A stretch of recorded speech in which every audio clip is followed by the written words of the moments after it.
I'm not really part of the program, but I'll kick the thing off. So I'm Darry Schrago, for those of you who have not met me or heard of me. I'm the publisher and the owner of the California Target book, so anything that goes wrong, please blame one of the people in the room who works for the Target book. I will explain all that in a second. A couple of preliminary notes. Marty Wilson allowed us, with some reservations, no pun intended, to use this room. And there are a couple of very strict rules that I understand Alan enforces. You're not, you won't take the blame for this. I know. I know you're here. I would not talk behind your back, Alan. One is that, and apparently this is very serious, you cannot use a cell phone either in this room or in the elevator lobby, or are the restrooms okay? I don't know where. No. So you have to go where? Far away, Alan? Downstairs. Seriously, don't talk on your mobile phone until you get down in the lobby, because if you do, Marty will confiscate it. And apparently that's for real. Look at the pictures. Now the other thing is, I was told, yeah. The other thing I was told is that the fire marshal was very strict about the capacity of this room, and we sold out at 100 people. That's the limit. And if there's any question about that, No phone call, Steve. I know. Viglio.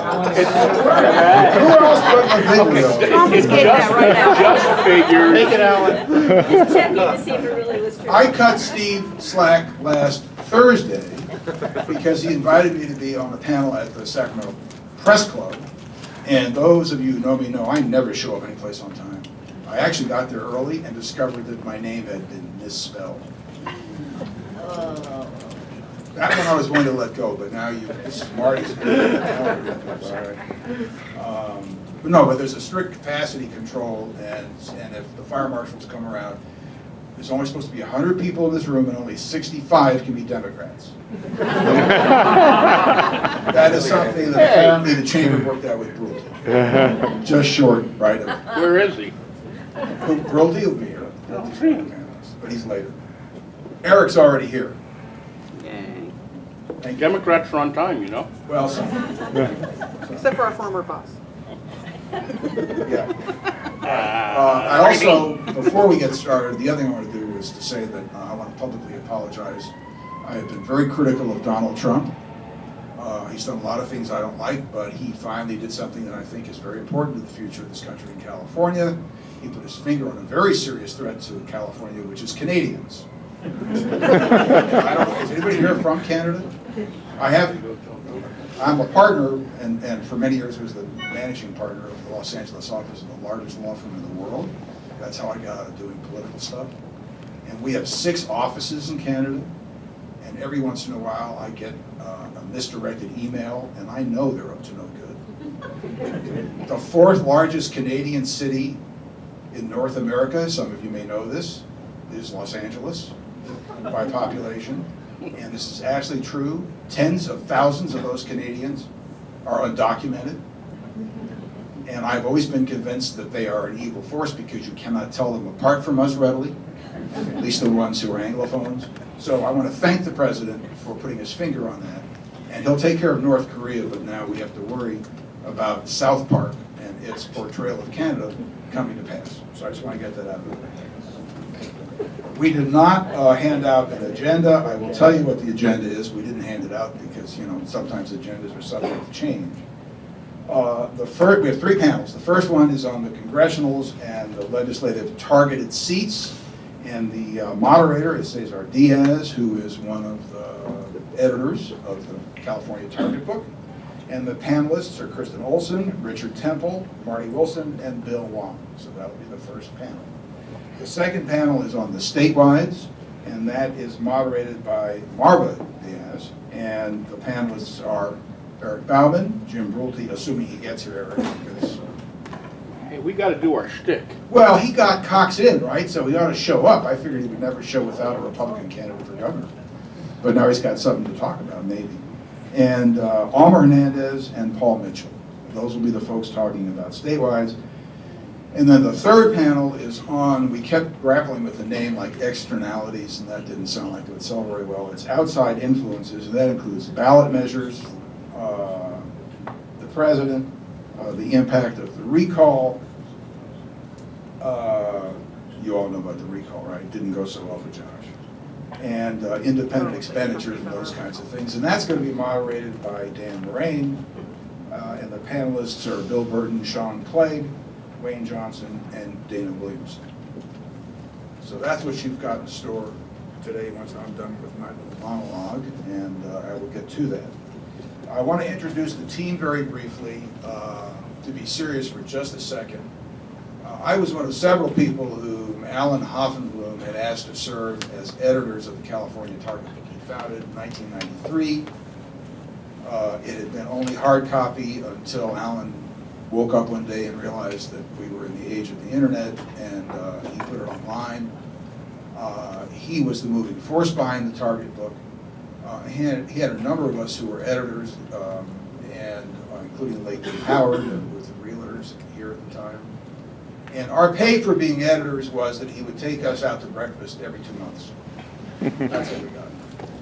And at some point, Alan started to say to me that he wanted to sell me the Target book because he was getting old and he didn't want to work so hard. And I said, fine, I'll buy the Target book. And every 2 months we'd get together and we would never talk terms. And I finally said to him, look, my wife's a therapist. You don't want to sell me the Target book. He said, you're right. It gets me up in the morning, keeps me going. I'm going to leave it to you in my will. I'm an attorney. I know better than to let that go. It's like, okay, what are you leaving me? The intellectual property, the bank account, debts. I mean, I don't know what are you leaving. But I couldn't do it. It's breakfast, and who wants to ask somebody to contemplate their demise? So I never asked him, and he died in his sleep the night of October 1st, October 2nd of 2015. And the will was located, and it was opened, and his sister in Visalia got everything except the Target book. So fortunately, when I woke up and discovered that in addition to being the office managing partner of the LA office of the largest law firm in the world, and teaching at USC and all that other stuff, I was now the owner of the Target book. Tom Shortridge had been with Alan from the beginning, or almost the very beginning, right? And knew all about the workings of the Target book, and he agreed that he would stay with the program. And Rob Pyers, who's over there, who was our resident genius and research director, had shown up sort of like an act of providence in Alan's life, what, 6 months before? How long before October? How long were you at the book? You're not answering the question. Okay. Rob will talk about it. And so we sat down and we put together a plan to keep the book going. And you are here 2 years, more than, what, almost 3 years later, as a result of the fact that a whole bunch of people, including Tom and Rob, and behind Rob is Roxanne Connolly, who's our administrative director, and Tony Quinn, who remains as a senior editor, have put a lot of work into the book that hopefully you subscribe to. We have a new server. We have infinitely more content that we did thanks to Rob, our resident genius. And this is another step. We have new editors, and we are building for the future. So thank you very much for coming. I briefly want to introduce the crew. I mean, Rob is our research director and our resident genius. He has Data Krispies for breakfast. He's amazing. He went to Florida, and he went to Florida State University in Washington and Lee, where, as you can tell, he was a starting linebacker on the football team. Tom is the associate publisher. He takes care of our marketing. He's our institutional knowledge. He is a jack of all trades that the Target book needs, and we thank him very much for that. Roxanne, sitting back there quietly, has been working with me and tolerating me off and on for about 20 years, including a stretch where we worked with Marty at Public Strategies, and so if there are glitches in anything administrative, blame her. The editors include Tony Quinn. Where are you, Tony Quinn? There you are. Stand up, Tony Quinn, who is an editor from the very, very beginning of all this. I did not realize till I reread your you actually served 5 years on the FPPC? Yes. Did you make a lot of enemies? I don't know. No, not as many as they're making now. Well, of course, somebody would say your job was to make enemies, but that's okay. And so Tony has a tremendous amount of institutional knowledge of California politics. Cesar Diaz is the legislative and political director of the State Building and Construction Trades, and we're very, very glad that you're on board and is making a major contribution. Marva Diaz is the vice president of strategy development for the Civil Justice Association of California, we all know as CJAC. She worked in the building, she's worked on campaign and marketing strategies. She's a Davis alum, and we're very glad that she's here. Marty Wilson is an editor. Marty and I worked together back starting in the late 90s, I guess, huh? And so we're former colleagues, executive vice president, obviously, for public affairs at Cal Chamber, was a strategist on gubernatorial and U.S. Senate campaigns, and was a senior staffer for his older brother, Pete, and is very well regarded and graduate of San Diego State University. Would it have been better if I said younger brother? I don't think you and so I want you to know the team, because it's the team that puts this book out. I was very honored that Alan had the confidence in me to lead me in the whole enterprise, and I'm committed to making it work. Your suggestions on how we can do better are appreciated. We would urge you to subscribe. It's not cheap, it's $1,200 a year, but trust me, this is not my retirement fund. I ain't getting any of this. And these people work very hard, and this is how they earn their living. So if you find value in this, please subscribe. And Tom, marketing maven that he is, has cards that you can pick up with access information so that you can go online and look at the book for a week and take it for a test drive and see what you think it's worth. Rob is prodigious beyond anything any of us can imagine, and most of you may not know this, but if you look on the book, you will find the birthday of every elected official in California, which may not have much to do with targeting, but nonetheless, that stuff's there. As well as TV ads. Now we've added TV ads, right? So, okay, that's that. Now, we have a little PowerPoint. Who's controlling the PowerPoints? Where's the clicker? Who's in charge of this thing? Yeah. Here comes the clicker. Well, yeah, but you didn't give me the clicker. Nor did I think to ask for the clicker. You want to do the clicker? I can do the clicker. All right, you can do the clicker. What a team. Okay. Okay.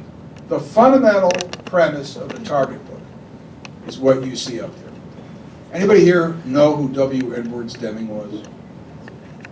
Couple of hands. Time in motion. Time in motion. 3 people. W. Edwards Deming was born in 1900. He died in 1993.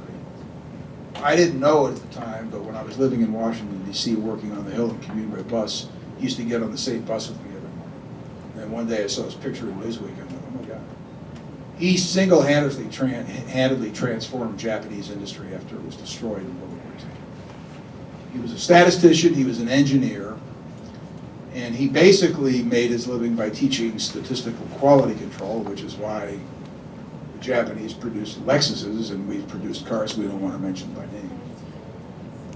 And this is my favorite quote of his: without data, you're just another person with an opinion. We're all in politics. To me, politics has always been a lot like the stock market. There are a lot of people who are junkies. They're day traders in the stock market, or they are insiders who can't stop talking about things, so they talk about nothing.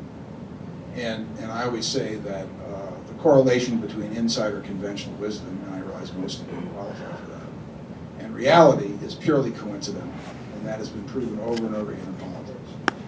So the fundamental premise of the Target book is that if you want a gossip sheet, you can get, there's a whole bunch of them in Sacramento, they're all free. And you can put as much stock in those things as you want. That's not what we do. We provide you with data, and the data speaks for itself, and we are very free about talking about the fact that data speaks for itself. So, next. These numbers tell you all you need to know about California politically today. This is not very complex. Insiders love to make it complex. Trust me, execution matters, but this is the state that we live in. The reason that there are fewer Republicans, and I'm not picking on Republicans, than there are NPPs in California, is right here. African Americans, 76% registered as Democrats. Asians, 52%. Latinos, 63%. Republicans have 4% of African American registration, 15% of Asian registration, 16% of Latinos. Whites are evenly split at 38 Dem, 38 Republican by registration. Right? Now, look at likely voters. African Americans, who are on the far right, 6% of the population of the state, are 6% of likely voters. They vote at parity. Asian Americans are 15% of our population, and they are still undervoting. They're at 12%. Latinos are at 34%. The numbers that I've used in the past are as high as 39, but now the number that PPIC is using is 34%. And they are only 18% of likely voters.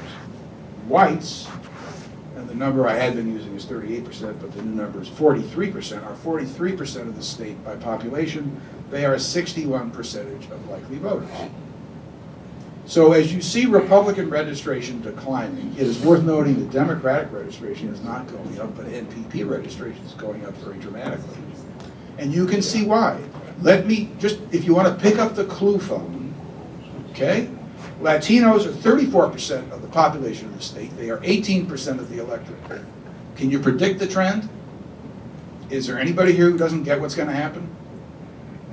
Latinos undervote for two reasons. One, it's a very young population, and a lot of the Latinos in the state have to age into being eligible to vote. Two, there are a lot of immigrants who are not yet citizens. But it does not take a crystal ball. And I'm sorry Jim isn't here to, I'm not picking on anybody. It's Jim's problem to figure out that if the Republican Party doesn't fix this, it ain't going to be around. The percentage of likely Republican voters in California who are white is 80%. 80% in a state with these numbers. So again, I'm not picking on anybody, and the Target book doesn't pick on anybody, but this is what we do. That tells you all you need to know about what's going on. There's a chart in the Target book for those of you who subscribe that Rob in his, again, unending genius put together. That tracks the makeup of the population in Orange County by ethnicity and the registration by ethnicity in Orange County starting in 1980. And Democratic registration in Orange County has not budged. So what? Rob, can you hear me? Can you hear me? Can you hear me? No. 34%, I believe, Democrat registration in Orange County in 1980 and now. The change in Orange County is that Republican registration has plummeted and NPP registration has gone up dramatically. The Democrats are not benefiting from the loss of Republican registration in Orange County. NPP is. So the Democrats have no reason to gloat. But, and you can get this in the Target book, the percentage of the population in Orange County that is made up of Latinos has dramatically increased. So again, when you look at what's going on in the state, not that hard to figure out, and that's our job as the Target book to explain that to you. Okay, would you care to click? The consequences are very clear. You see them right here. We'll see what happens in 2018. But every statewide office in California is held by a Democrat. At the moment, the Assembly is 55 to 25. That's a 2/3 majority. The state Senate is not a 2/3 majority. It's 25-14 with one vacancy. And somebody said to me before this all started, yeah, well, what good does it do for the Democrats to have 2/3 in the state Assembly and not 2/3 in the state Senate? And I go, yeah, well, that's not such a bad problem for the Democrats to have. Okay?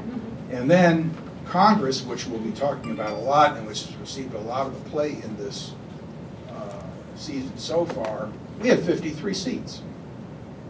39 are Democratic, 14 are Republican. Of the 14 that are Republican, Hillary beat Trump in 7 in half of them. And the DCCC, and we've been fairly vocal about this at the Target Building, proclaimed in April of 2017 that it was about to do a takeover of California and targeted those 7 seats. Even said it was targeting some seats that are held by Republicans that Hillary lost. And we went and looked at the numbers. And again, if you subscribe to the Target book, you can see these numbers in there. In 5 of the 7 Republican-held congressional seats that the Dems said they were targeting, no Democrat has ever carried that district for anything, ever. Ever. Jerry Brown, Dianne Feinstein, Barack Obama, in most of those districts, lost big time. Now, we're not saying it can't happen, we're just saying those are the odds. That's just the reality. And then in 2 of the seats, which are the 2 Central Valley seats they targeted, Democrats have won on occasion, but they had a tough time with candidate recruitment. So hopefully you're here because you know that this business, while it's fascinating and it's perfect for adrenaline junkies and it actually matters a great deal to the future of people who live here, is actually not as complex as it often sounds and looks. And you can figure out a lot of stuff by just looking, as W. Edwards Deming would have suggested, at the numbers. Okay, next. So in the legislature right now, there are 5 open seats in the Assembly, 2 Democrat, 3 Republican. There are 7 in the Senate, 3 Democrat, 4 Republican. On a good day, there are theoretically competitive seats in the Assembly, 13 of them, 3 in the Senate. So there could be some shifting around, but that's where the action is going to be. Next one. This is Congress. I mentioned this. 14 Republican-held districts out of 53. If you do the math on that, if you divide 14 by 53, the Republicans have about the right number of congressional seats that they're entitled to based on their registration here. In 7, Clinton beat Trump. In 5 of those 7, no Democrat has ever won anything except Clinton. And indicative of what just happened in the primary and why there was all this smoke and all this fire, the Democrats, in proclaiming that they were going to clean the Republican clocks in these 7 seats, managed to attract tons of candidates. And there were 74 candidates on the ballot in the 7 districts where Clinton beat Trump. So they had a lot of candidates. The question remains, and we'll know when all the votes are in, did they attract a lot of voters or just a lot of would-be members of Congress? Very quickly, Dan will cover this. Do we have it up there? Yeah. So there are 4 measures that are on the ballot for sure: the water bond, dialysis clinic regulation, something close to the hearts and minds of every Californian, veterans and affordable housing bonds, and a measure to allow property owners to transfer their tax base. And then, if you look at the next chart, these are the ones that may get on there, and these are pretty. Some of these are pretty important to the outcome of the election. Gas tax repeal. We just saw what happened in the recall. I don't think animal confinement rises to that level. But privacy will, consumer privacy probably will. And you can get this rent control, children's hospitals, lead paint, ambulance employees, animal confinement, and of course the opportunity to split California into 3 parts, and a supermajority for local tax increases. So we're going to talk about all this stuff. I just wanted to give you an overview. And then Cesar, would you like to come up and bring your panelists and